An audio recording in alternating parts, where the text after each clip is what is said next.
Ted, how about your experiences with some of the icons at Intel? Would you care to talk about? Well, I'd like Say to. 2 or 3 minutes so we can open it up yeah, to audience Q&A.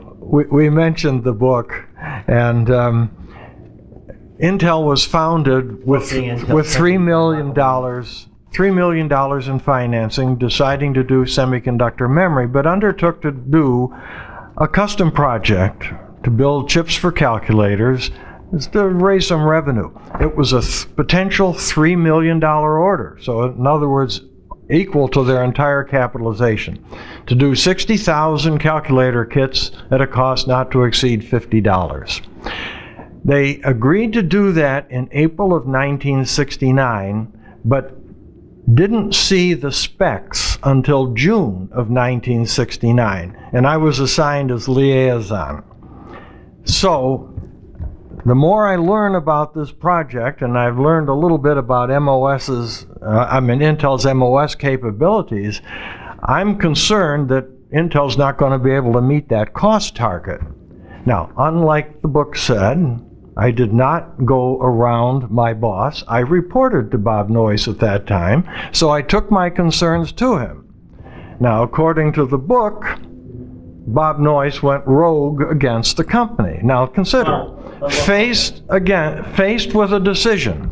Here's a $3 million order, but it's in trouble. Now, you can walk away from it.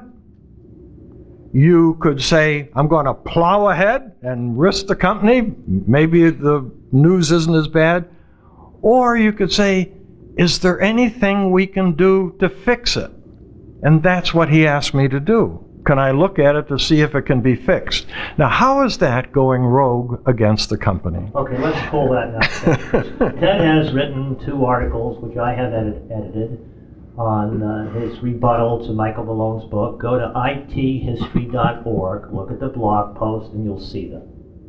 So this was not an end run around Andy Grove, because Ted didn't report to Andy Grove, and it was not a secret operation as a writer in the San Jose Mercury.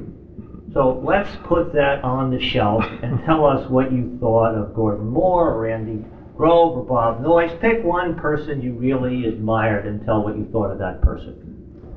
I couldn't pick one to say. I think all 3 of these men were incredible. And Gordon. And by the way, they were all scientists. Yeah, and I mean, not electrical engineers. One of my memories was shortly after joining Intel. We've defined what our first products are going to be, and Gordon took me into his office and showed me the article that he had written while he was still at Fairchild, which came to be known as Moore's Law, and he had plotted Intel's first 2 products on his chart, and if anything, they were looking more aggressive than his chart predicted. And Andy, more than anything, I think, made that company successful.